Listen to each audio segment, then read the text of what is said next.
తెలంగాణ ముఖ్యమంత్రి రేవంత్ రెడ్డి గారిని కలిసి బయటకొచ్చిన తర్వాత సినిమా బృందం తరపున Telangana film development corporation chairman Dil Raju గారు మాట్లాడుతూ బెనిఫిట్ షోలు, టికెట్ రేట్ల పెంపు అనేది ఇటువంటివి ఏవైతే ఉంటాయో అవన్నీ చూపి అసలు అవి మా ఎజెండానే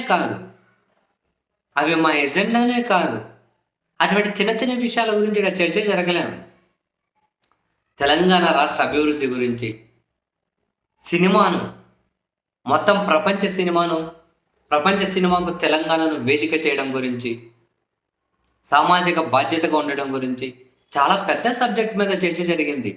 టికెట్ రేట్లు, బెనిఫిట్ షోలు, రాయితీలు, అవి ఇవి ఇవంతా పట్టించుకోవాల్సిన అవసరం లేదు. చాలా చిన్న విషయాలు ఇవన్నీ అంటున్నారు.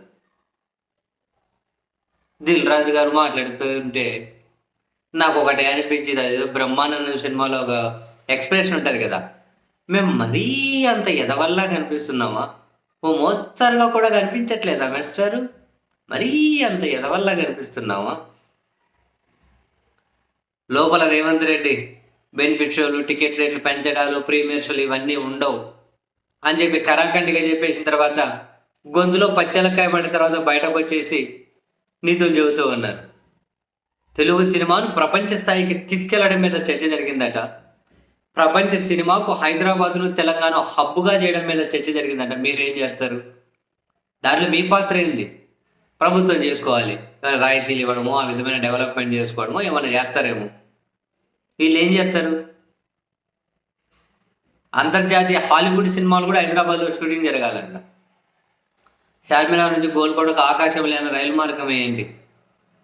ఆ సీన్ మీద షూటింగ్ కోసం ప్రపంచంలో ఉన్న వాళ్ళందరూ వస్తారేమో. వాళ్ళ అవసరం బట్టి వస్తారు, పోతుంటారు. దానికి సినిమా వాళ్ళు 40 మంది పోయి ప్రత్యేకంగా అక్కడికి పోయి సమావేశం అవుతారా? ఆ సినిమా వల్ల చాలా మంది ఎదవాళ్ళందరూ అప్పుడు ఆంధ్రప్రదేశ్ ముఖ్యమంత్రి జగన్మోహన్ రెడ్డి గారి మీద ఆయన మంచి చేసినా కనుక నోటికి ఎంత వస్తే అంత తిట్టింది ఎవరు? టికెట్ రేట్లు కంఫర్ట్లో ఉంచితే కిరాణా కొట్టు ఆ కౌంటర్ కంటే తక్కువ ఉంటుంది, కిరాణా కొట్లు పెట్టుకోవాలనింది ఎవరు? కబంధ హస్తాల్లో నలిగిపోతున్నామనింది ఎవరు? సినిమా ఇండస్ట్రీని ధ్వంసం చేస్తున్నామనింది ఎవరు? ఇప్పుడేమో ప్రీమియర్ షోలు, బెనిఫిట్ షోలు, టికెట్ రేట్లు అనేది జూజూబేనా? అది అసలు ఎజెండానే కాదా? మరీ అంత ఎర్రి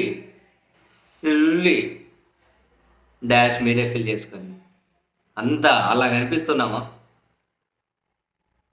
ఎట్లా చూస్తుండ్రు గొంతులో పచ్చాలకాయ పడిన తర్వాత. ఇలాగ సినిమా చూపించారు. జగన్ కాదు అన్ని కూర్చోబెట్టి మంచిగా చెప్పి పాపం అయ్యో అనడానికి, అమ్మ అక్క తిరండి అయ్యా, జ్యూస్ తాగండి అయ్యా, కాఫీలు తాగండి అనడానికి. ఆడవరంగా తల్లి ధర్మేసినంత పని కరాఖండిగా చెప్పేసి నోరు మూసుకొని మేము చెప్పింది చేయాలి, లేకపోతే దొబ్బేయండి ఇక్కడి నుంచో.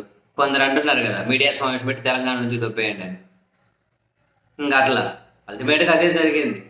దాన్ని ఏదో పూత పూసేకి వచ్చేసి అసలు టికెట్ రేట్లు, బెనిఫిట్ షోలు జూజూబీ అంటున్నారు.